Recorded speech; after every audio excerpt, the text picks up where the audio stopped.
ఈ case register చేసినప్పుడు నేను ఇంకా రిజైన్ చేయలే.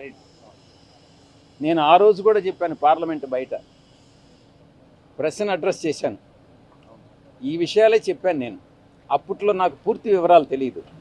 ఆ తర్వాత తెలుసుకున్న తర్వాత ఈరోజు నాకు పూర్తి అవగాహన వచ్చింది, ఎవరు చేశారు, ఎలా చేశారు.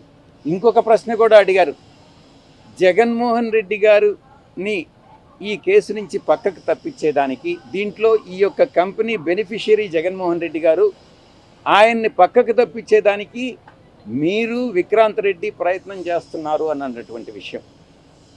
నేను అటువంటి ప్రయత్నం చేయలేదు. నాకు ఈ విషయాలు తెలియదు. ఈ ట్రాన్సాక్షన్ జరిగింది కూడా నాకు తెలియదు. నాకు తెలియదని అంటే మీరు నమ్మకపోవచ్చు. ఎందుకనంటే శరత్ చంద్రారెడ్డి మా అల్లుడు బ్రదరు కంపెనీ కాబట్టి. నేను ఒక్కటే చెప్తా ఉండా, మా అల్లుడు కంపెనీస్లో వాళ్ళ అరబిందోలో నేను ఎటువంటి జోక్యము చేసుకోను. ఎందుకనంటే నా యొక్క ఫ్యామిలీ రిలేషన్ ఇంపార్టెంట్, కానీ వ్యాపార బెనిఫిట్ కాదు.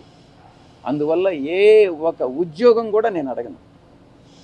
ఇందాక ఒక అధికారి పేరు, అధికారి ఎవరి మిమ్మల్ని స్పెసిఫిక్గా టార్గెట్ చేయాలి, పేరు ఏమైనా చెప్పగలరా? కరికాల వల్ల పేరు చెప్పాను. ఒక అధికారి ప్రమేయంతో నా పేరు ఇంక్లూడ్ చేశారన్నటువంటిది అది చెప్పడం బహుశా మంచిది కాదేమో. ఈ కేసులో నాకు తెలిసినంత వరకు ప్రతి ఒక్కటి దీంట్లో నేను జగన్మోహన్ రెడ్డి గారి ప్రమేయం ఉందానని అడిగారు. నాకు తెలిసినంత వరకు జగన్మోహన్ రెడ్డి గారి ప్రమేయం లేదు. ఈ డీల్ అంతా కూడా కేవీ రావుకి, ఇటు శరత్ చంద్రారెడ్డికి, అరబిందోకి మధ్యన డీల్ చేసిందంతా కూడా కర్త కర్మ క్రియ విక్రాంత్ రెడ్డి అని అన్నటువంటి విషయాన్ని చాలా స్పష్టంగా చెప్పాను.